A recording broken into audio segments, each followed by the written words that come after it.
ग्रहण करायला सुद्धा अधिकार लागतो. वाघिणीचं दूध असं कशातही पचत नाही. वाघिणीचं दूध काढायचं म्हणलं की त्याला सोन्याचं भांड गेलते बळी काढायला. मी तर नव्हते गेले पण ऐकून आहे सोन्याचं पात्र. कारण इतर पात्र नेले की त्याला छिद्र पडतात. अधिकार नाही इतर पात्रांचा. वाघिणीचं दूध पचवायला जसं सोन्याचं पात्र लागतं तसं वारकरी संप्रदायाचे विचार पचवायला मन आधी निर्मळ लागतं. बुद्धी निर्मळ लागते, अंतःकरण निर्मळ. इतरांविषयी कपट नाही. अरे ग्रहण करावं. संत चरित्र गादय असे असे रत्न माळ या भूमीवर झाली, या भारत देशामध्ये झाली, या महाराष्ट्रामध्ये झाली की एक एक जरी आदर्श घेतला ना तर हा जीवन सफल होऊन जाईल. माऊलींचा आदर्श, तुकोबारायांचा, निळोबारायांचा चांगलं जीवन चालू होतं. तुकोबारायांबद्दल ख्याती ऐकली. प्रेम कसं व्हावं सद्गुरूंवर. प्रेम सद्गुरु मेरा सुरमा करे शब्द की चोट, मारे गोला प्रेम का हरे भरम की कोट. गुरुवर प्रेम कसं असावं ही सुंदर जोडी आहे निळोबराय आणि तुकोबराय. सुंदर जोडी. नाही तर आजकालचे गुरु शिष्य पाहिले की भीऊच वाटतं माणसाला. तू मेरा चेला मैं तेरा गुर, तू चाहे तर चाहे मर. लोभी गुरु और कपटी चेला होय नरक में ठेलम ठेला. आणि काही काहीला तर गुरुच नाही. आपला संप्रदाय गुरु करायला शिकवतो. म्हणून मी नेहमी सांगत असते ज्याला गुरु नाही ते गुरु करतं मांजरासारखं. जगात नाही गुरु करण्यासारखा दिसला निदान माऊलींना तरी. श्री गुरु सारिखा असता पाठीराखा, इतराचा लेखा कोण करी. ते सद्गुरु सत्य गुरु राये कृपा मज केली. हे आहे. ख्याती ऐकली, ख्यातीन एवढं प्रेम जडलं की मला तुकोबरायांची भेट घ्यायची आहे. चरित्र आपल्यापासून लांब नाही आहे, मला फक्त त्याच्यावर प्रकाश टाकायचा आहे. माहिती आपल्या सर्वांना ते. आणि शोध घेत घेत घेत घेत निघाले. लोकांनी सांगितलं वेडा झाला हा निळा. अरे जो वैकुंठाला गेला त्याला भेटायचं म्हणतोय. आजपर्यंत वैकुंठाला गेलेल्या व्यक्तीला कोणी भेटलंय का? जे वैकुंठाला गेले ते कुठे भेटतात का? ज्यानं निस्सीम संकल्प केला, संकल्पात फार मोठी ताकद आहे बरं. रोज एखाद्या रोपट्याला पाणी टाका, ते कधी कधी जळून जातं. पण एखादं रोपट असा संकल्प करतं की ते दगडातून सुद्धा उगतं, त्याला काही गरज लागत नाही. तुम्ही बघा काही काही भिंतीवर रोपटे उगालेले आहेत. याला संकल्प, दृढ संकल्प शक्ती म्हणतात. निळोबरायांनी दृढ संकल्प शक्ती आजमावली. अनुष्ठान केलं, अनुष्ठान माईच्या तीरावर. आणि एवढा अनुष्ठान की कंठावरुद्ध झाला. एवढी साधना आणि तोंडामध्ये एकच नाव, ज्याच्या नावाने यम थरथर कापतो त्याचं नावाचा गजर चालू केला. तुकाराम तुकाराम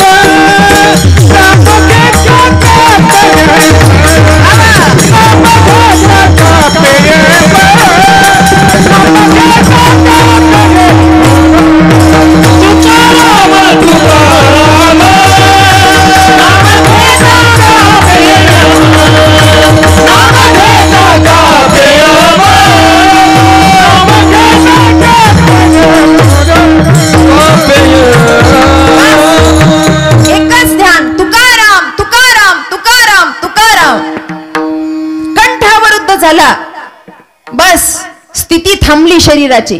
आणि अशा अवस्थेमध्ये माय रुक्मिणी म्हणतात भगवंताला, अहो थोडं तुम्हाला काही वाटतं का?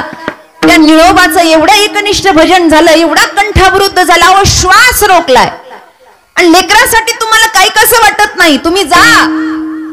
आई साहेबांना सांगितलं. भगवंतानं साधना पाहिली आणि भगवंत त्या ठिकाणी आलेत. निळोबाराय बसलेले साधना करत. आणि ज्याची वाट जग पाहत असा उभे विटेवरी उभा आहे तिथे. रूप सावळे सुख उभा आहे तिथे. कर कटेवरी आहे. आवाज दिला निळा. डोळे उघडले डोळे. कोण? अरे मी आलोय. मी कोण? अरे मी श्री विठ्ठल. मग पहिला भक्त असा झाला. मग अरे मग म्हणजे काय? मी आलोय. अरे तुला बोलिलो कुणी इथे? निळामने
कुणी प्रार्थिल्या वाचोनी आलासी का? तुझं नाव तुकाराम आहे का?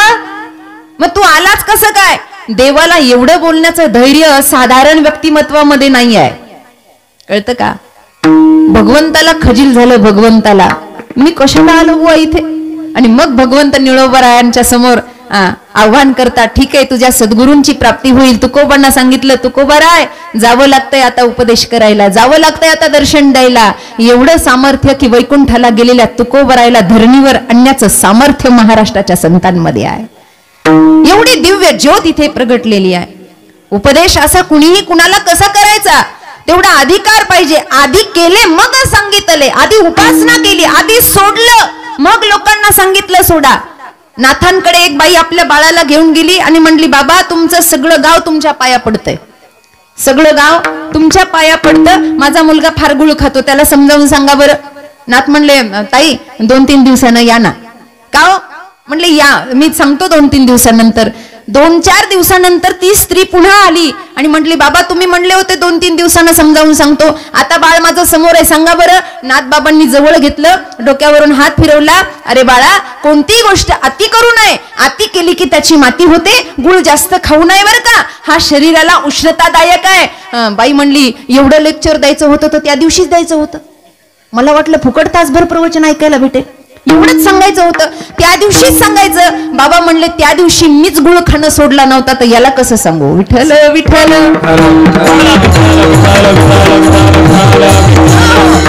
संत अगोदर उपासना करतात, अगोदर त्याग करतात वासनेचा, विकारांचा, साधनेमध्ये परिपक्व होतात आणि मग जगाला उपदेश करतात.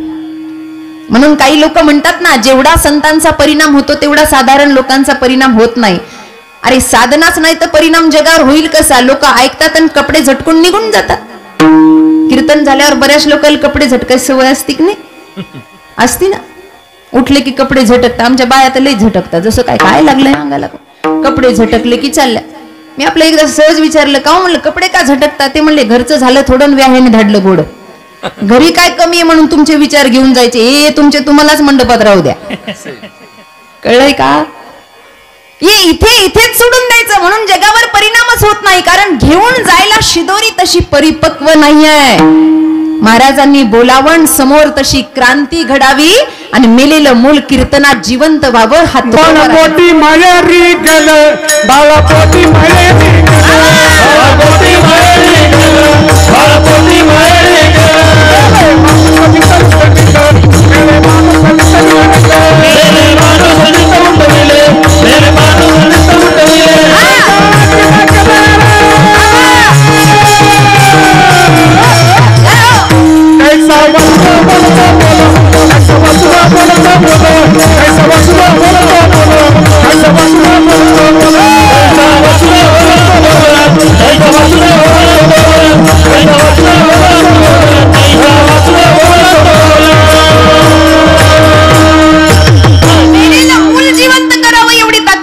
तुकोबरायांच्या साधनेनं, आणि आपण त्यांचा काहीच प्रसाद घेऊ नये. काय जीवन आहे आपलं? काय जीवन? काही प्रसाद घेऊ नये, काही प्रसाद. विस्तार करायला तेवढा वेळ नाहीये. काय प्रसाद घेतला आपण? कुठेही गेलो तर आपल्याला प्रसाद पाहिजे ना, प्रसाद पाहिजे की नाही? प्रसादासाठी किती धडपड आहे, पार एकमेकाच्या अंगावर पडायची वेळ आहे. त्या काल्याच्या कीर्तनाला तर बाया ते खापर घ्यायसाठी तो एकमेकाच्या अंगावर पडता, पण ते खापर नेता घरी. काय तर म्हणा पीठ वाढतं, मग गिरण्या बंद नसतं का झाल्या? अरे कुठं खापर वापरावं, कुठं काय करावं? ठीक आहे, देवाचं म्हणून न्यावं का ते मटकच उचलून न्यावं? काही ना काही प्रसाद पाहिजे ना दादा, प्रसाद पाहिजे की नाही? मग काय प्रसाद घेतला आपण? तुकाराम महाराजाकडून काय प्रसाद घेतला? काय माऊलींकडून प्रसाद घेतला? पसायदान सगळ्याच्या पाटे. काही काही तर चुकीचंच म्हणते, काही म्हणता येत नाही लोकांना नीट. कधी कधी म्हणतात आवाजात, आम्ही गायनात म्हणतो, पण बरेच शब्द चुकलेले असतात काही लोकांकडून. पसायदानाचा प्रसाद काय घेतला? नको सगळं पसायदान नका लक्षात राहू, निदान दुसरी ओवी, जे खळांची तया सत्कर्मी भूता परस्परे पडो मैत्र जीवांचे. एवढं जरी परिवर्तन जीवनात झालं तर जीवन धन्य झालं. एवढा प्रताप आहे पसायदानाचा. काय प्रसाद घेतला आपण? काय प्रसाद घेतला? इथपर्यंत जीवन जगत आलो, शतकं झाली, पण अजून संसाराचा कंटाळा आम्हाला येईच ना, अजून संसार आम्हाला वाईट वाटेच ना. तितकं मनायपुरतं असतं फक्त. काही काही बाया मला म्हणतात ना, दीदी कल्याण केलं तुम्ही जीवनाचं. मला बाया म्हणतात बरं झालं तुम्ही याच्यात पडला नाही.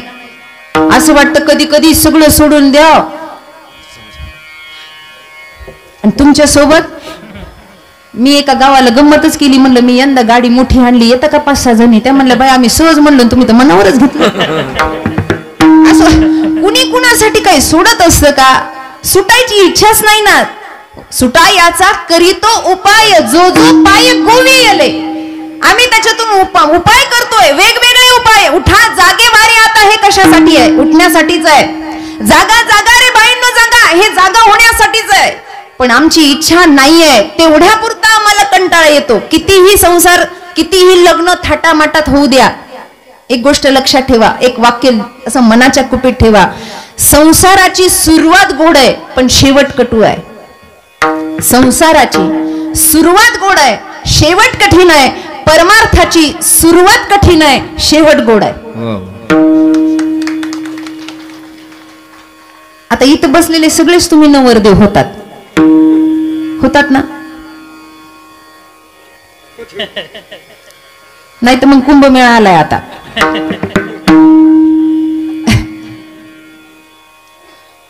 काय तो नवरदेव बुटा सहित मारुतीच्या मंदिरामध्ये देव आहे ना तो. आणि मग ते एवढं रुबाबात चालतं की बस त्याला वाटतं आज कोणाच्या बापाला व्हायचं नाही, एवढी संधी आहे. आणि त्याच रुबाब करणाऱ्याला फक्त एकाच वर्षानं विचारावं, ते म्हणतं काही नाही,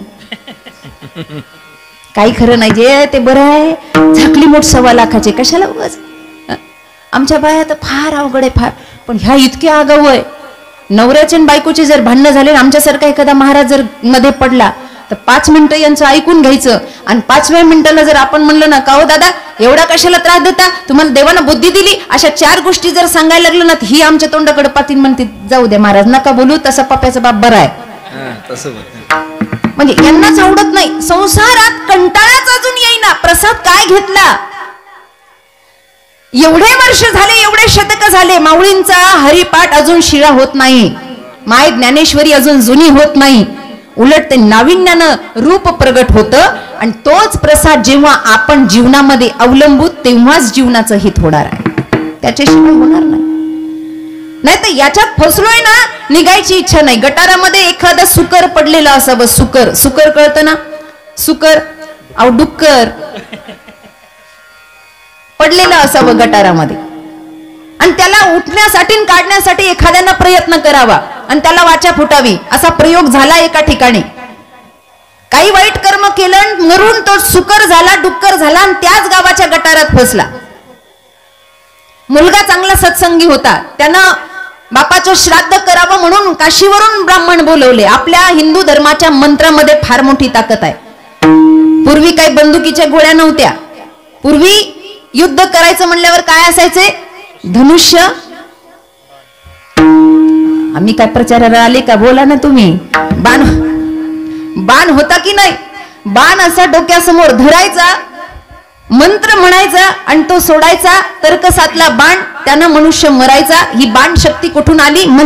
मंत्र शक्तीतून आली. बरोबर? एवढं तरी पटलं. त्या मुलानं त्या ब्राह्मणांना आमिष दिलं, तुम्ही एवढे विद्वान आहात, तुम्हाला लोभ देतो मी, पण काहीतरी असं करा की माझा बाप कुठे मला सांगा. ते फार तत्ववेत्ते विद्वान होते. त्यांनी सांगितलं आम्हाला लोभाची गरज नाही, आम्ही समाजाचं कल्याण करण्यासाठी आलोय. त्यांनी काही मंत्र बोलले आणि त्यांना दिव्य शक्तीने दिसलं. ते म्हणले बाळा काळजी करू नको, तुझे वडील याच गावात आहेत, फक्त वाईट कर्मामुळे त्यांची स्थिती फार वाईट आहे, तुला पाहावल्या जाणार नाही. मुलगाने आग्रह केला. नाही म्हणे मला पाहायचंच आहे.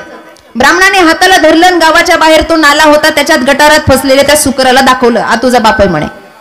तो म्हणला मला विश्वास नाहीये. मग आहे ना, मग माझ्या बाबांनी काहीतरी बोलावं असं करा आणि 15 दिवस यज्ञ चालू द्या, पण याच्यातून त्यांची मुक्तता व्हावी असं काहीतरी करा. ब्राह्मण यज्ञाला बसले. स्वाहाकार जसा चालू झाला, समिधा जशा यज्ञामध्ये पडायला लागल्या, तसं काही ब्राह्मणांनी सांगितलं उठ, वाचा फुटलीये तुझ्या बापाला, तिथे जाऊन विचार की तुला काय हवंय म्हणून. वाचा फुटलीये, जा. हा खरंच गेला. बापानं सांगितलं हो बाळ, मी तुझा पिताश्रीच आहे. त्यानं सांगितलं बाबा काय करू तुमच्यासाठी सांगा, बोला काय करू. एखादा म्हणला असता मला याच्यातून काढ. मुलगा म्हणला बाबा या गटारातून तुम्हाला काढू का, या जीवनातून तुमची मुक्तता करू का? ते सुकर म्हणलं नको नको, असं काही करू नको, लय गार वाटतंय, बसल्या बसल्या खायला भेटतंय.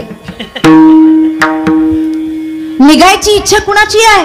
कुणाला असं वाटतं याच्यातून बाहेर जावं? इच्छा कुणाची नाही, पण केल्याशिवाय पर्याय नाही. असं बसल्या बसल्या असं ध्यानावस्थीनं तदगतेनं केल्याशिवाय माणसाचा उद्धार होऊच शकत नाही. साधना केल्याशिवाय होऊच शकत नाही. नंतर शेवटी पश्चाताप होतो. तो पश्चाताप होऊ नये म्हणून अभंगाचं प्रथम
आलोय ना आपण. येऊन या नरदेहा. बर हा नरदेह तरी आम्हाला कळलाय काय, मिळालाय. आता ती कोटी आहे, बऱ्याच जणांना ती माहिती आहे. काहींना मिळाला, काहींना कळाला नाही, काहींना कळाला मिळाला नाही, काहींना मिळालाही नाही कळालाही नाही, काहींना कळालाही आणि मिळालाही. ज्यांना कळालाही नाही मिळालाही नाही ते उकिरड्यावर लोळणारे पशुपक्षी आहे. ज्यांना मिळाला पण कळाला नाही त्याच्यामध्ये आपण आहेत. मिळाला पण कळालं नाही. हात हात कामान दे अल्लाने तुझे दिया, खाया पिया सुख से सोया, खाया पिया सुख से सोया, नाग जमाना धोया, खाया पिया सुख से सोया, खाया पिया सुख से सोया, नाग जमाना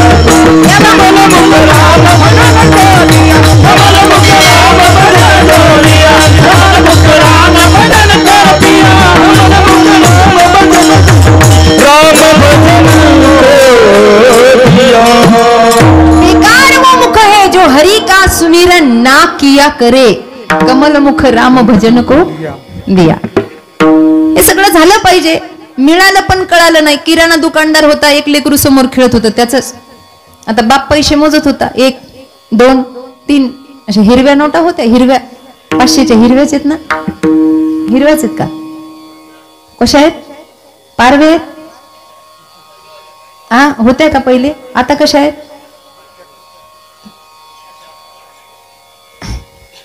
कोणाच्या खिशात असले तर काढून तरी पहा कसा कलर आहे. जाऊ द्या. बाप नोटा मोजत होता. एकदा मी असंच म्हणलं गुलाबी नोट, आणि तेव्हा ती बंद झालेली होती. तेव्हापासून नोटेचं नाव घेत नाही मी. असं बाप पैसे मोजत होता, पैसे मोजत होता. पैसे मोजता मोजता लेकरू दुडदुड आलं, बाबा कागद द्या ना, बाबा कागद द्या, बाबा कागद द्या. त्याने 1-2 नोटा अशा बापाच्या हातातून घेतल्या आणि खेळत खेळत खेळत खेळत असं दारामध्ये गेलं. रस्त्याचं येणं जाणं चालू होतं. बुरटे लोक बरेच तिथून फिरत होते. रस्त्यावरून जाता येता एक जणाची नजर त्या लेकरावर पडली आणि पडल्यानंतर त्यानं त्या लेकराकडे पाहिलं. ना समज आहे, पण हातात जे आहे ते चांगलं आहे आणि आपल्या कामाचं आहे.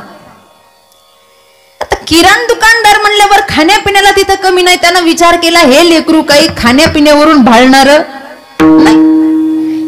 मग त्यानं पटकन काही क्षणात पलीकडच्या गल्लीमध्ये गेला आणि खेळण्याच्या दुकानावरून एक खेळणी आली. तवरत ते लेकरू नक्षीबानं तिथंच खेळत होतं आणि ती खेळणी आणली आणि लांबून त्या लेकराला ती खेळणी दाखवली. खेळणी दाखवल्यावर त्यानं स्मित हास्य केलं, स्माईल दिली. तो म्हणला, काका मला द्या ना ते. काका म्हणले, मी तुला हे देतो, पण तुझ्या हातातलं मला दे. कारण खेळणं होतं 20 रुपयाचं आणि हातात होते 1000 रुपये. खेळणं किती रुपयाचं? 20 रुपयाचं. फार काही तोटा नाहीये. म्हणलं, ही खेळणी तुला देतो, पण ते हातातलं मला दे. लेकरानं खेळणी घेतली आणि हातातले पैसे त्या भुरट्याला, त्या चोराला दिले आणि त्याचं कल्याण झालं. दृष्टांत संपला. माझा प्रश्न एवढा आहे, लेकराला नोटा मिळाल्या का कळाल्या? फक्त मिळाल्या, कळाल्या नाही. ज्याला कळाल्या तो घेऊन गेला. तसं मानव देह मिळाला, पण याची सार्थकता कशात आहे काही कळत नाही. म्हणून ना भजन आहे, ना वारी आहे, ना पूजन आहे. या लोकांसाठीच हे उपदेश पराभंग आहे. आता तरी पुढे हाची उपदेश नका करू नाश आयुष्याचा. सकळांच्या पाया माझे दंडवत, आपुलाले चित्त शुद्ध करा. यासाठीच सगळं हे चांगलं आहे खटाटो. या नरदेहाला आलंय ना, मग स्वतःचं हित कशात आहे? कशात आहे महाराज स्वतःचं हित? भागवतामध्ये, रामायणामध्ये 9दा भक्ती सांगितली. या भक्ती व्यतिरिक्त हित कशात नाही आहे. भक्तीत आणि भजनामध्येच हित आहे. मग श्रवणम कीर्तनम यस्य स्मरणम पादसेवनम अर्चनम वंदनम दास्य सख्य आत्मनिवेदनम. यापैकी कोणती तरी एक भक्ती करा. जरुरी नाही की माळ घेऊन देवघराजवळच बसावं. आता थोडं स्पष्ट बोलत्या, वेगळा अर्थ घेऊ नका. जरुरी नाही की भजन पूजनासाठी आम्हाला वेळच नाही आहे. चालता फिरता भजन करा. नामच एवढं पवित्र आहे की ते कुठे जरी घेतलं तर ती जागा पवित्र होऊन जाते. एवढी नामामध्ये ताकद आहे. शेतामध्ये बसलात, काही लोक हे बघा, ज्यांना आळस आलाय ना ते म्हणतात आमच्याकडून काही होत नाही. अरे तुला करायचं नाही ते सांग ना बाबा, कशाला म्हणतो आमच्याकडून होत नाही? करायला गेलं तर सगळं होतं. जरुरी नाही माळाचा मनकाच फिरवा म्हणून. जिथे बसलं तिथे रामकृष्ण हरी रामकृष्ण. शेतात बसा, ऑफिस मध्ये बसा, शाळेत बसा, ज्या क्षेत्रात तुम्ही असाल, राजकारणात सभेमध्ये बसलात, म्हणा ना रामकृष्ण हरी. काय हरकत आहे? काय अडचण आहे? हित ते करावे देवाचे चिंतन, हित ते करावे देवाचे चिंतन, हित ते करावे देवाचे चिंतन, हित ते करावे देवाचे चिंतन. हरनिया मन सुतमान, हरनिया सुतमान, हित ते करावे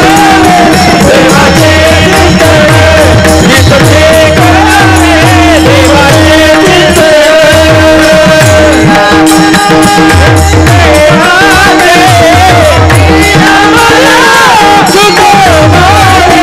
चिंतन, हित ते करावे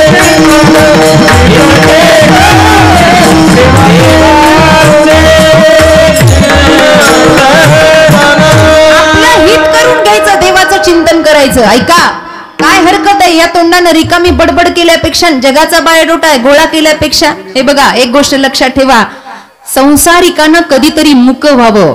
व्यर्थ गलबला करू नका. काय सांगितलं हे? ग्रहस्थ्यांनी मुक व्हावं आणि साधूंनी बोलक व्हावं. ज्या दिवशी ग्रहस्थी मुका होतो तेव्हा सुख येतं आणि ज्या दिवशी साधू बोलका होतो त्या दिवशी माय ज्ञानेश्वरी सारखा ग्रंथ घडतो. आपल्याला तो प्रसाद पाहिजे ना, तुकोबरायांचा गाथा पाहिजे ना. त्यांनी बोलकं व्हावं आणि आपण मुक होऊन अंतर्ध्यानी व्हावं आणि भगवंताचा नाम जप करावा.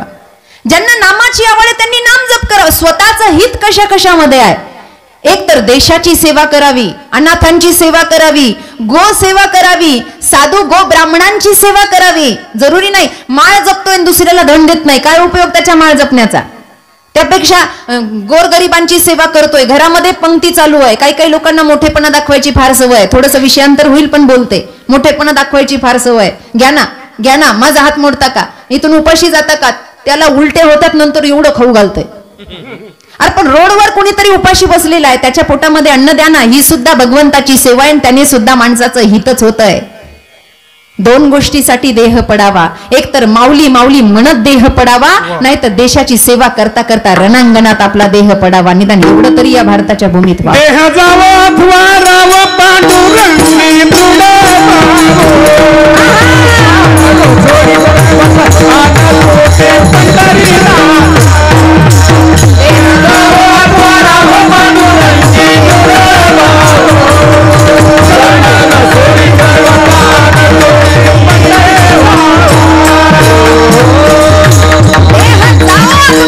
बस आम्हाला हे करायचंय. छत्रपती शिवाजी महाराजांचा आदर्श घ्या, शंभू राजांचा आदर्श. काहीतरी करा, कुछ काम करके जाना, दुनिया से जाने वाले, कुछ काम करके जाना, दुनिया से जाने वाले जाते हैं रोज लाखों बेकार खाने वाले. काहीतरी करून जावं. मेरी जान जाए वतन के लिए, बहे खून मेरा चमन के लिए, बहे खून मेरा चमन के लिए, चमन के लिए, मेरी जान गए वतन के लिए, मेरी जान गए वतन के लिए, काहीतरी करावं, काहीतरीच करू नये, काहीतरी करावं. लोक म्हणतात काही करण्यासाठी, भजन करण्यासाठी अजून बाकी आहे. बाकी काहीच नाही आहे, सगळं झालेलं आहे. बाकी काही आहे का टाळकरी? बाकी काही आहे का? बाकी काही नाही, सगळं झालेलं आहे. लोक म्हणतात बाकी आहे. काय बाकी आहे? फक्त जीव जायचं बाकी आहे, बाकी काहीच बाकी नाही आहे. सगळं तयार आहे, सगळं. तुमचं गाव कोणतं आहे? नळवाडी. नळवाडीत असं कधी झालं का की माणूस मेला? मरू नये पण मेला, आणि मेल्यानंतर कापड दुकानवाल्याला किंवा त्या सुदगुरीला एखाद्यानं फोन केला, ओ साहेब आमच्या गावातला माणूस मेला, हो पांढरा कपडा तयार आहे का? मग त्यानं म्हणावं, नाही हो पांढरा कपडा तयार करायला 15 दिवस लागतील, तोपर्यंत शेव तसंच ठेवता का? असं कधी झालं का? झालं का? पांढरा कपडा तयारच आहे, फक्त जीव जायचा बाकी आहे. पांढरा कपडा गुंडाळायला तयार आहे, उधळायला गुलाल तयार आहे, गळ्यात घालायला फुलाच्या माळा तयार आहेत, रडायला घरचे तयार आहेत, वाट लावायला गावचे तयार आहेत. फक्त तू मर. अरे बाकी काय आहे जीवनामध्ये? काही नाही. पण इथं बसल्या बसल्या भजन करणं जमत नाही का? काहीतरी करा ना बाबा. असं जीवन व्यर्थ गमवणं नाही. मग काय? श्रवण करा. नवव्या अध्यायाची पहिली ओवी आहे, तरी अवधान ऐकिले दीजे, मग सर्व सुखासी पात्र होईजे. हे प्रत्युज्ञोत्तर माझे उघड ऐका. नाही फार अवघड जमत नाही, गीता वाचतायत, ज्ञानेश्वरी. कीर्तनाला गेल्यावर तर कीर्तन ऐकावं का नाही? पण डाव्यात बसलं का कावळ्याकडे लक्ष, कीर्तनात बसलं का चपलाकडे लक्ष. नवी आणली नेतात काय कोणी, काय काय एवढे विचित्र. या कोपऱ्यात एक चप्पल तर त्या कोपऱ्यात एक चप्पल, म्हणजे चोराला चोरता यावं नाही. एवढे बाप माणसं आहेत काही काही. श्रवण करायला बसल्यावर श्रवणाचे, आता ओघात आलं म्हणून भागवतातलं काही वर्णन सांगते श्रवणाचं. काही काही श्रोते कसे आहेत, काही प्रकार सांगितले श्रवण करण्याचे. त्यामध्ये एक हंस श्रोता आहे, एक मीन श्रोता आहे, एक उष्ट्र श्रोता आहे, एक वृक श्रोता आहे, एक सरोता आहे. असे काही श्रोत्याचे प्रकार आहेत. आता हंस श्रोता, ऐकल्यानं कल्याण होतं. राजा परीक्षितानं काहीच केलं नाही, फक्त ऐकलं. श्रवणे परिधी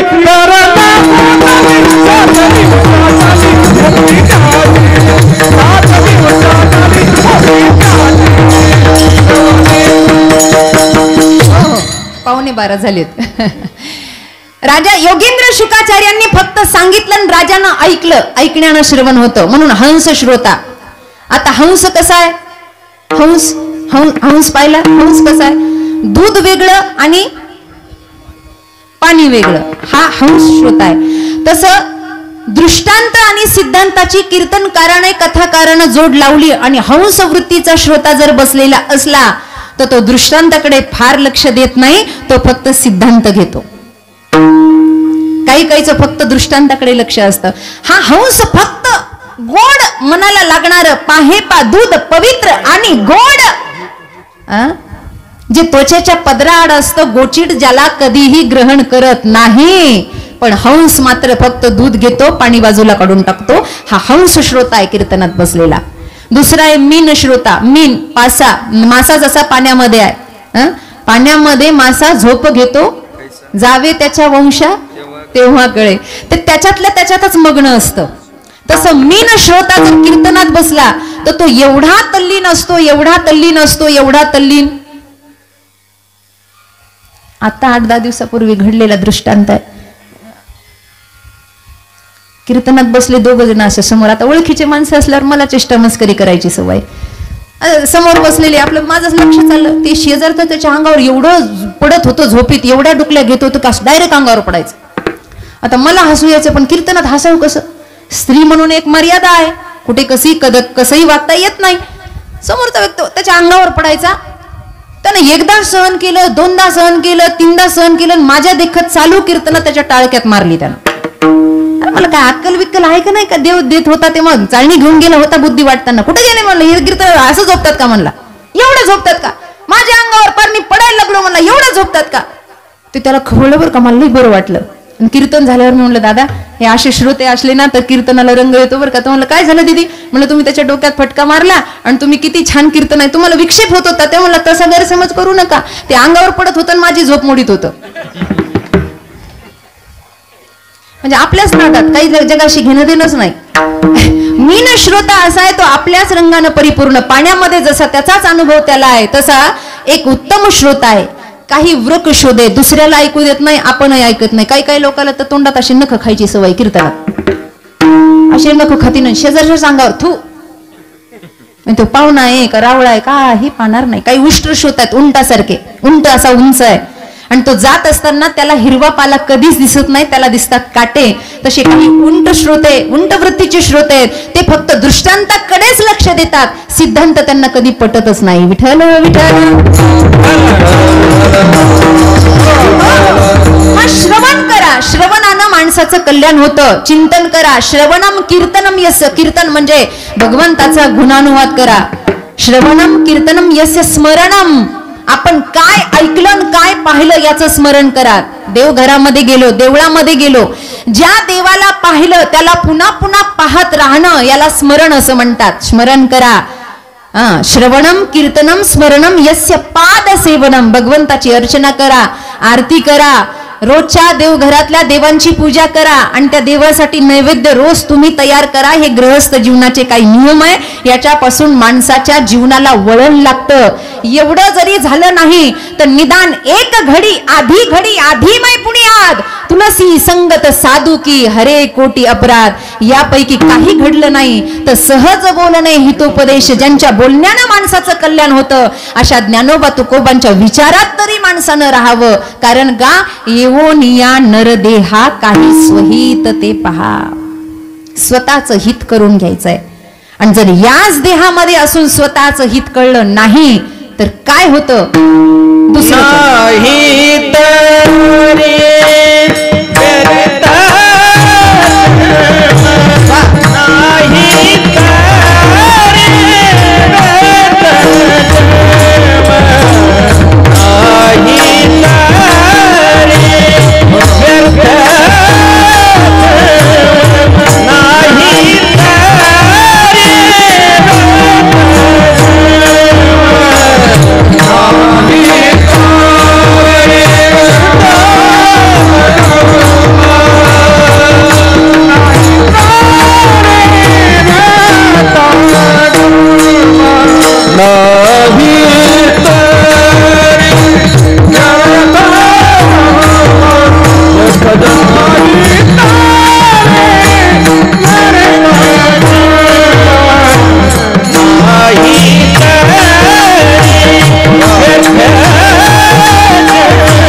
प्रमाण हे मनाला लागण्यासारखं आहे.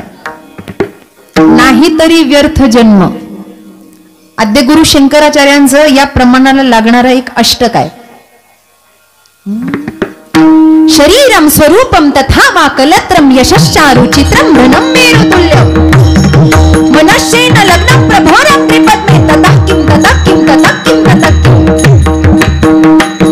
षडंगादि वेदो मुखे शास्त्र विद्या षडंगादि वेदो मुखे शास्त्र विद्या कवित्वादि गद्यं सुगद्यं करोति मनश्चेन लग्नं प्रभोरं त्रिपत्ने ततः किं ततः किं ततः किं ततः किं. याचा अर्थ असा होतो, नाही तरी व्यर्थ जन्म. शरीर कितीही सौंदर्यवान असू द्या, ऐका, कितीही सौंदर्यवान असू द्या, मेरू पर्वता समान धन असू द्या, पण आद्यगुरु शंकराचार्य म्हणतात जर मन भगवत चरणी तदाकार नसेल तर ततः किम म्हणजे धिक्कार आहे त्या जीवनाचा. षडंगादि वेदो मुखे शास्त्र विद्या. वेद पुराण मुखदगत आहेत, उपनिषद मुखदगत आहेत, उलटेही गाता येतात, सुलटेही गाता येतात, गद्यानंही गाता येतात, पद्यानंही गाता येतात. षडंगादि वेदो मुखे शास्त्र विद्या कवित्वादि गद्यम सुपद्यम करोति पण मनश्चेन लग्नम. मनश्चेन, माझ्याकडे लक्ष द्या, मनश्चेन लग्नम प्रभोरम घ्रिपद्मे ततः किम ततः किम ततः किम. जर मन लागत नसेल तर या सगळ्या गोष्टींचा धिक्कार आहे. याच्यावर माऊलींची ओवी आहे, माझी या भक्ती वीण जळोते जियाले पण अगा पृथ्वीवरी पाषाण नसती काही. आणि यावरच नाथांचा अभंग आहे, भक्ती वीण पशु कशासी वाढला सटवीने नेला कैसानी. पुढचं फार अवघड आहे, आता सांगत नाही. विठ्ठल विठ्ठल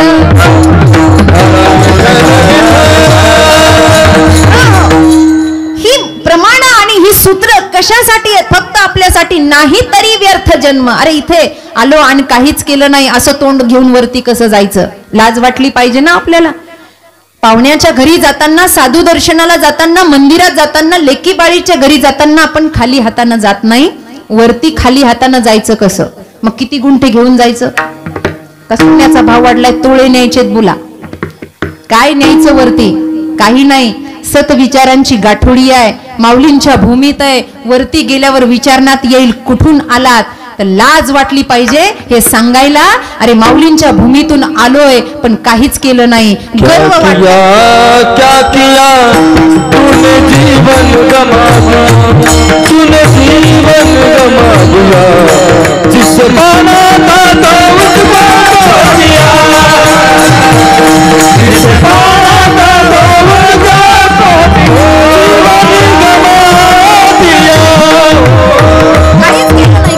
काहीतरी करावं या भूमीसाठी. भूमी पवित्र आहे. एक प्रसंग सांगून जाते. 12:15 पर्यंत मला सेवा आटोपती घ्यायची आहे. संकेत आलाय, ऐका. संकेत असाच आलाय महाराज, ऐका. एक प्रसंग आहे, आवडला तर सगळ्याच क्षेत्रातल्या माणसांसाठी हा प्रसंग आहे. राजकारणातली काही भावंड बसली आहेत, समाजकारणातली बसली आहेत, काही आदर्श शिक्षक आहेत, काही व्यापारी आहेत. आपण सगळ्यांसाठीच एक छोटासा दृष्टांत आहे. सांगू का? सांगू ना? हा, ऐका, इकडे लक्ष द्या फक्त. प्रसंग रामायणातला आहे. या भूमीवर आपण भार होऊ नये. संपूर्ण अभंग माझा आज सुटेल की नाही सुटेल मला माहित नाही. जेवढा मला बोलता येईल तेवढं मी बोलते. रावण मरायच्या वेळेला, मरायच्या प्रसंगाचा हा अनुभव आहे. बाण लागला नाभी कुंडामध्ये, बर का पुरुष मंडळी इकडे बघा. बाण लागला आणि रावण खाली पडला. लक्षपूर्वक ऐका. रावण जसा खाली पडला, माता भगिनींनो ऐका, फार महत्वाचं सांगते आहे, ऐका. रावण खाली पडला, प्राण तळमळायला लागला. नियम असा होता, भगवंताचं दर्शन झाल्याशिवाय जीव जाणार नाही. भगवंतांनी जसं वचन, मी दर्शन देणार, असं ठरलेलं होतं. तो प्रसंग अध्यात्म रामायणातला फार मोठा आहे, ऐका. काही वेळ बाकी राहिला आणि काही सैनिकांनी जाऊन पटकन निरोप दिला मंदोदरी मातोश्रींना.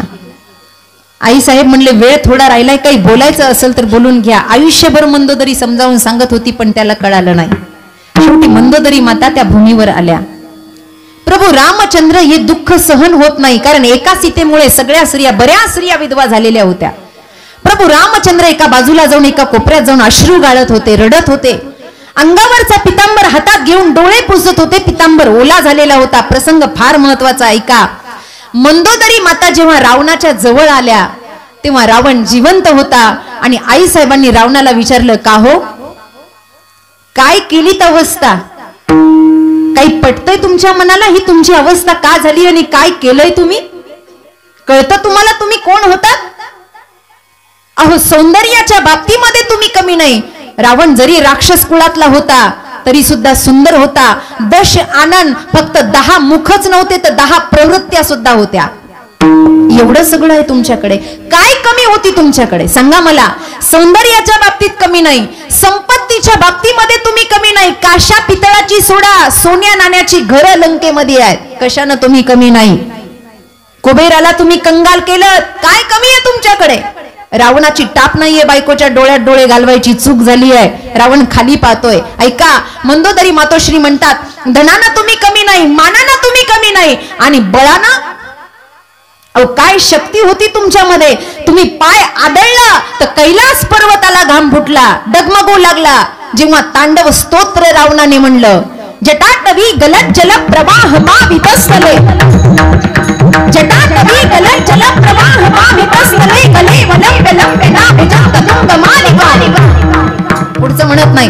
एवढं म्हणलं, पाय आदळला, डगमगायला लागला. काय शक्ती कमी होती तुमच्याकडे? नवग्रहाला सगळे घाबरतात. अशा नवग्रहातला सगळ्यात भयानक ग्रह शनी मागे लागला की घाम फुटतो. त्या शनीला टाचे खाली तुम्ही रगडलं. काय कमी होती तुमच्याकडे? आणि एवढं सगळं असताना एका बाईसाठी तुम्ही हे सगळं पणाला लावलं. एका बाईसाठी, एका स्त्रीसाठी तुम्ही हे सगळं पणाला लावलं. मंदोदरी माता बोलतेय आणि बोलत बोलत त्यांना आठवण झाली आणि त्या पुढे निघाल्या. वानर सैनिकांनी रस्ता अडवला. कहां जा रही हैं आप? बोले मुझे उनसे मिलना है. किनसे? जिन्होंने मेरे पति को अभी बाण मार दिया, उनसे मुझे मिलना है. वानर सैनिक हुशार होते. जाऊ द्या म्हणे, जाऊ द्या. हळूहळू दबक्या पावल्यानं सीता मातोश्री तिकडे निघाल्या आणि निघाल्यावर एका कोपऱ्यामध्ये प्रभू रामचंद्र डसडस रडतायत, अश्रू गाळतायत. पितांबर ओला झाला, अंग उघडं होतं. अंगावरचा पितांबर काढून घेतला होता, अंग उघडं होतं. दबक्या पावलानं मातोश्री हळूहळू जवळ गेल्या आणि जवळ गेल्याबरोबर थांबल्या. भगवंताला चाहूल लागली. कुणीतरी आलं, तिरक्या नजरेनं पाहिलं, कुणीतरी परस्त्री उभी आहे. पटकन मांडीवरचा पितांबर घेतला, झटकला आणि अंग झाकून घेतलं. मंदोदरी माता तिथेच थांबल्या. रामचंद्राने विचारलं, कौन हो आप? बोले मैं वही अभागी हूं जिसके पति को अभी आपने बाण मार दिया. मैं वही अभागी नारी मंदोदरी हूं. बोलो देवी जी, क्या बात करनी है? काय बोलायचंय तुम्हाला? जरा पुढे या. मंदोदरी माता म्हणते, आता मला काहीच बोलायचं नाही. माझं बोलणं थांबलं. मला फक्त पाहायचं होतं. जे मी पाहिलं ते पाहिलं, पण या भूमीला मी साष्टांग नमन करते. रामचंद्राने विचारलं, का? तेव्हा मंदोदरी मातोश्रींचं उत्तर ऐका. एक माझा पती बाईसाठी सगळं पणाला लावतो आणि एक तुम्ही आहात की परस्त्रीची सावली सुद्धा सहन करत नाही. असा राम या भारत भूमीला मिळाला, याचा मला गर्व वाटतो. याचा मला गर्व वाटतो. ही राम भूमी आहे, ही छत्रपती शिवाजी महाराजांची भूमी आहे. आणि इथे येऊन जर काही केलं नाही तर व्यर्थ जन्म होणार नाही काय आपला? काय नेणार आहेत आपण सोबत? काय येणार आहे आपल्या सोबत? काही नाही, दमडी सुद्धा नाही. कच्चं अन्न बांधतात ना त्या तिरडीला, कच्चं अन्न बांधतात की नाही? बांधतात की नाही? हे ऐकून घेत जा. जिवंत आहे तोवरक. मेल्यावर आपण जर डोकावून पाहायला गेलो तर चौघ पळून जाते खांदेकरी, आणि ते पाहायला मिळत नसतंय मेल्यावर. ते कच्चं अन्न बांधतात ना. अमान राम नाम सत्य म्हणता म्हणता ते कच्चं अन्न असतं, ते सुद्धा आपल्या सोबत येत नाही. सोन्याचा मणी तोंडात घालतात, येत नाही. काय येतं? आपण सगळे अनुभवी बसलेले आहात. मी आपलं लेकरू आहे. मग एवढं सगळं जर आपल्या मनाला पटतं, कळतं, वळत का नाही? का अनादिकालाची ही संसाराची निद्रा आपल्याला लागली आहे? का आपण याच्यातून जागा होत नाही? का आपला डोळा उघडत नाही? पाळण्यात एकदा डोळा उघडला, पण संसार निद्रेत असे माणसं झोपलेत की काही काहीचे अजूनही डोळे उघडलेले नाहीयेत, अजूनही उघडायला तयार नाहीयेत. का का का ही घटना? कारण आम्ही त्या पात्रतेचे नाही आहेत. इथे येऊन जर ते आम्ही अपात्र राहिलो तर नाही तरी व्यर्थ जन्म. चिंतित असे विषय काम, फक्त विषयाचं सेवन. माझ्याकडे लक्ष द्या. होऊ द्या तिकडं काय व्हायचं तर आपल्याला काही घेणं देणं नाही. आपल्याला वेळेवर खायला भेटलं ते बस झालं. चिंतित असे विषय काम. पशु पक्षी विषयाचं चिंतन करणार त्यांचं काम आहे. त्यांना संसार नाही काय? काय कुत्र्या मांजरांना पिलं होत नाही का? आपल्याला मुलं होतात त्याचं साखरपान वाटायचं एवढं काय कौतुक आहे? वेगळं काय करतो आपण? काय करतो वेगळं? असंही पशु पक्ष्यांसारखं जीवन आहे आपलं. तुम्ही बघा, मनुष्य देह, या मनुष्य देहाला सगळ्या उपाध्या पशु पक्ष्याच्या आहेत. सगळ्या उपाध्या. उदाहरण म्हणून सांगेन, एखादा मनुष्य जर चालायला लागला असा रुबाबामध्ये, तर आपणच काय म्हणतो? काय वाघासारखा चालतो किंवा काय सिंहासारखा रुबाब आहे हो याचा? एखादी स्त्री गोड गायन करायला लागली, आपण काय म्हणतो? काय कोकिळेसारखा आवाज आहे. आणि एखाद्याला स्वर ताल नसल, लोक म्हणतात काय कावळ्यासारखं काव काव करताय. विनाकारण कोणी बडबड करतो, माणूस आहे पण लोक काय म्हणतात? त्याला सवयच आहे कुत्र्यासारखी भुंकायची. 10 वाजेपर्यंत झोपेतून उठत नाही. आई बाप म्हणतात गाढवासारखं लोळतय. दिवसभर खात, लोक म्हणतात बकरी सारखं चरतय. दिसायला माणूस आहे, उपमा कुणाच्या आहे? डोळे चांगले आहेत, वा काय मृगनयनी आहे, काय गजकामिनी आहे, काय गजकर्ण आहे. या सगळ्या उपाध्या पशु पक्ष्यांच्या आहे. मग माणसाचं माणसाजवळ आहे काय? अरे माणसाजवळ एकच आहे, त्याचं शुद्ध मन, त्याची शुद्ध बुद्धी, जी परमात्मचरणी त्याला विलीन करून घेता येते. एवढंच आहे. आणि ती विलीन केली तरच या जीवनाची प्राप्तता आहे, सार्थकता आहे. आणि ती विलीन करून घेण्याचं माध्यम वारकरी संप्रदायात एकच आहे. विठोबा रखुमाई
शाबाश शाबाश शाबाश शाबाश. हे असं बोललं पाहिजे, उठलं पाहिजे, काहीतरी तेज आलं पाहिजे. निळोबराय म्हणतात, पशु विषय सेवेती तया परी तुझी स्थिती, निळा मने व्यर्थ गेला प्राणी भूमी भार झाला. आज आईचं पुण्यस्मरण आहे. बऱ्याच लोकांना असं वाटतं की आईवर बोलावं. मी बऱ्याच माझ्या कीर्तनात प्रवचनात सांगते, आई बापावर बोलणं मला नाही जमत. कारण ज्यांनी सेवा केली, जसं नाथांचं आपण प्रकरण ऐकलं गुळाचं, ज्यांनी सेवा केली त्यांनी बोलावं आई बापावर. आम्ही घर सोडून तुमच्यासाठी बाहेर आलोय, 20-20 वर्ष झाले घरी जायला नाही, आईला पाहिलं नाही, काय आई बापावर बोलावं. पण मला जेवढं कळतं, जेवढं माझ्या गुरु महाराजांनी सांगितलं, आपण ओळखता श्री स्वामी सागरानंद सरस्वती महाराज, त्यांच्या सानिध्यात आमचं जीवन घडलं. आमच्यासाठी तेच आमचे आई बाप आहेत. 102 वयापर्यंत जगले. अण्णांना माहिती आहे, नवरात्रामध्ये कीर्तन होतं, स्वामीजींची शेवटची वेळ होती. दिवाळीमध्ये स्वामीजींनी देह ठेवला, त्यांच्या जवळ आम्ही राहिलो, वाढलो. आमचे बाबा तर लहानपणी गेले, म्हणून फार विस्तार करत नाही या सगळ्या गोष्टींचा. पण मला जेवढं स्वामीजींच्या सानिध्यात राहून कळलं तेवढे काही शब्द सांगून जाते की आई बापावर काय बोलायचं. जे बोलतात मी त्यांच्या पाया पडते की तुमच्यावर मेहरबानी आहे देवाची की तुम्ही एवढा आई बापावर बोलता, तुम्हाला शब्द आहे, मला नाही भाऊ शब्द. त्यांनी मला एकदा कुणीतरी विचारलं असं का तुम्ही म्हणता, तर मी त्यांना सरळ सांगितलं, आई म्हणजे समुद्र आहे आणि बाप म्हणजे आकाश आहे. कधी आकाशाला कोंडता येत नाही आणि समुद्राला बंदिस्त करता येत नाही. काय बोलायचं आई बापावर. काय बोलायचं? आणि आपण बोलून बोलून तोंडाला फेस आला तरी काय त्यांचे ऋण फिटणार आहे का? अरे वेडांनो, शेवटपर्यंत काही काही लोक अभिमानानं सांगता मी आईला सांभाळतो, मी बापाला सांभाळतो. हा गैरसमज असला तर आजच काढून टाका. कितीही पैसा असला आणि किती नोकर चाकर लावले तर आपण आई बापाला सांभाळत नाही, शेवटच्या श्वासापर्यंत ते आपल्याला सांभाळतात. हे त्यांचे उपकार आहेत आपल्यावर. ते आपल्याला सांभाळतात, ते आपलं लक्ष ठेवतात. राजकारणात असो, समाजकारणात असो, महाराज असो, इथं जेवढे वयोवृद्ध बसलेले आहेत त्यांना विचारा त्यांच्या मुलांकडे त्यांचं किती लक्ष आहे. जुना काळ सांगते किती लक्ष आहे. आई आई आई आई आई. मी एक प्रसंग वाचलेला आहे, अनुभव तर माझाही आहे, मलाही माझ्या आईची आठवण येते. एवढंच आहे फरक की तुम्हाला आईची आठवण आल्यावर तुम्ही आईकडे जाता, फोन लावता. मला आईची आठवण आली की मी माऊलींच्या दर्शनाला जाते. असं कधी कधी कार्यक्रमाच्या घाईमध्ये कधी कधी बराच वेळ दर्शन होत नाही, पण मनातून माऊलींची सुद्धा तशीच कृपा आहे. माऊलीला माहिती आहे हिला आई आठवण दिली की ही पळत येते माझ्याकडे. दुसरं काही पर्याय नाही. भगिनी निवेदितांचा एक प्रसंग आहे, थोडासा सांगून जाईल. जेव्हा भगिनी निवेदिता यांनी संन्यास घेतला, विवेकानंदांच्या गुरु बहीण, तेव्हा त्यांना कुणीतरी विचारलं होतं की आप माँ की उपासना करती. त्या सुद्धा आईच्या उपासक होत्या, आईच्या म्हणजे परंबा भगवतीच्या. त्या म्हणायच्या मला आई याच्यामध्येच दिसते. पण त्यांनी एक प्रसंग सांगितला, लपंडावाचा खेळ त्यांच्या चरित्रात आलेला आहे. लपंडावाचा खेळ तो थोडासा सांगून जाईल.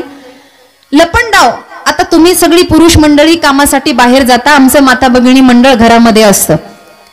काय होतं, एक चिमुरडं असं 5-6 वर्षाचं हे छोटे बालक समोर बसलेले, ते आईकडे जातात. आता मोबाईल निघाले म्हणून पोरांचं लक्ष आई बापाकडे नाही, पण पूर्वीचा काळ ते आईकडे दुडू दुडू धावत जाताना आईच्या हानुवटीला धरतन म्हणतं आई माझ्यासोबत खेळणं. अगं कुणीच खेळत नाही माझ्यासोबत, मी लहान आहे ना, मला कुणी खेळात घेत नाही, आई खेळणं माझ्यासोबत, आई खेळणं माझ्यासोबत.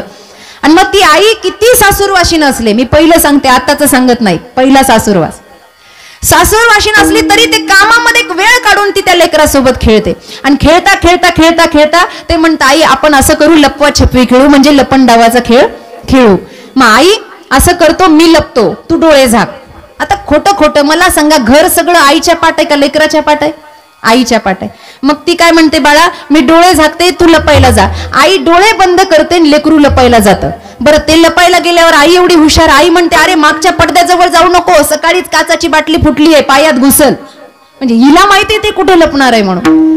आणि मग ते तरी सुद्धा जातं, पडद्याच्या मागे लपतं आणि तिथूनच म्हणतं 10, 20, 30, 40, 50 असं 100 पर्यंत मोजतं. आणि तिथूनच म्हणतं आई ग मी लपलो बर का, मला ये ना शोधायला, मला शोधायला ये. आणि मग आईला वेळ असतो आणि ती हळूहळू पावलानं जाते आणि अलगी असं नटखटपणा की अरे तू कुठं गेला आणि मला सापडत नाही, नाही गण कुठे शोधून वगैरे वगैरे झालं की 5-10 मिनिटं इकडे तिकडे. त्याला असा एवढा अभिमान येतो की मी सापडत नाही आईला. हे सगळं तुमच्या जीवनात घडलेलं आहे, आपल्या जीवनात घडलेलं आहे. आणि मग पटकन आई पकडते आणि ते आईला मिठी मारतं, सापडलो, आता आई तू लप, आता मी डोळे झाकतो. गंमत अशी आहे, लेकरू बैठकीमध्ये उभा राहतं आणि डोळे झाकतं आणि तो म्हणतो आई आता तू लपायला जा. मी डोळे बंद की आई लप बरं. आई लपण्यासाठी येते मागच्या वाड्यामध्ये, तोच सासूबाई म्हणते अगं शेजारणीकडे आपली गहू चाळायची जाळणी घेऊन ये जा. आणि ती लपायच्या ऐवजी सासूबाईचं ऐकायचं म्हणून मागच्या दारानं तशीच निघून जाते. आणि हे म्हणतं आई 10, आई 20, आई 30, 100 पर्यंत मोजतं. आईचा काही प्रतिशब्द येत नाही. त्याला वाटतं आई आता माझी गंमत करते, आई लपली आहे. भगिनी निवेदिता म्हणतात ते लेकरू आता आईला शोधायला निघालं आणि त्यानं सगळं घर पायाखाली घातलं, त्याला त्याची आई कुठेच भेटली नाही. भगिनी निवेदिता म्हणते अर्धा तास झाला, 1 तास झाला, आजीनं खाऊ आणला, आजोबानं खेळणी आणली, ते म्हणतात नाही मला हे काही नको, मला फक्त माझी आई पाहिजे. अरे 1 तासासाठी आई बाहेर गेली तर या लेकराचा जीव कासावी झाला. ज्यांच्या जीवनातून कायमची आई गेली त्यांचे हाल काय असतील, त्यांची अवस्था काय असेल. म्हणून आई बाप जिवंत आहे तोपर्यंत कमवून ठेवा. त्यांची शाबासकीची थाप देवाच्या बरोबरीची आहे, देवाच्या बरोबरीची. ते गेल्यावर कमवण्यात काही तथ्य नाही आहे. याच्यापेक्षा जास्त आई बापावर त्यांच्यावर बोलून त्यांचे ऋण नाही फिटू शकत. त्यांच्या चरणी आपण तदाकार किती झालोय, त्यांची सेवा किती, त्यांना बोललो किती. अरे काही माणसं अशी आहेत, आता आमचं पुण्यामध्ये प्रवचन झालं, आता आम्हाला काही माहित नसतं, प्रवचनाच्या 5 मिनिटं आम्ही पोहोचलेलो असतो, फार आग्रह झाला, आता ते प्रवचन भले मी सोडून दिले, काही महत्वाच्या ठिकाणी जाते. प्रवचनाला बसलो आणि मी त्या मुलांवर एवढी बोलले, आई गेली, 4 मुलं होते, 4, आणि मुलांवर एवढे बोलले, मुलं अशी राम लक्ष्मण भरत शत्रुघ्न वगैरे वगैरे झालं. तर आम्हाला बोलायचं सांगितलं, मी बोलले, जेवढं चिंतन सांगायचं तेवढं सांगितलं. आणि प्रवचन झाल्यावर एक जण मला म्हणला, महाराज काय तुम्ही त्या पोराची स्तुती केली, अहो अन्न करता करता ती आई गोठ्यात मेली म्हणे, पण त्या लेकरांनी सेवा केली नाही. असं आहे का या महाराष्ट्राच्या भूमीत, या भारताच्या भूमीत? असं व्हायला नको. कारण संत विचारांची सांगड आहे आपल्या जवळ, चांगले विचार आहेत आपल्या जवळ. आज या दराडे परिवाराचे 3 सुपुत्र आहेत, वयानं मोठे झाले, समाजाची बांधिलकी जपतायत. घर परिवार सांभाळता सांभाळता आपल्या आई बापाचं ऋण व्यक्त व्हावं म्हणून अन्नदान व्हावं, ज्ञानदान व्हावं, हा दराडे परिवाराचा संकल्प आहे. मी त्यांना धन्यवाद देईल की तुम्ही हे चांगले कामं करतात. असंच करा, आपल्या मातृपित्राच्या उद्धारासाठी काहीतरी चांगलं करा. 10वा 13वा असला की ब्राह्मण काहीतरी सोडायला सांगतो, काहीतरी सोडा, एखादी आवडती वस्तू सोडा, काहीतरी संकल्प घ्या. मग आई बापाच्या प्रित्यर्थ त्यांच्या उद्धारासाठी काय सोडायचं? काही लोक चहा सोडतात. आता चहानं काय आई बापाचा उद्धार होणार आहे काय? सोडायचंच आहे ना, तर खोटं बोलणं सोडा, वाईट वागणं सोडा, दुसऱ्याच्या धनावर प्रवृत्ती असेल तर ती सोडा. अरे जेवढं मुलं या जगात चांगले वागतील ना, त्याचं पुण्य आई बापाला चांगली जागा मिळेल. कळतंय का? आणि ते जर आपण केलं तरच खरं पुण्य स्मरण हे पवित्रतेनं पार पडेल. म्हणून आमची ताई साहेब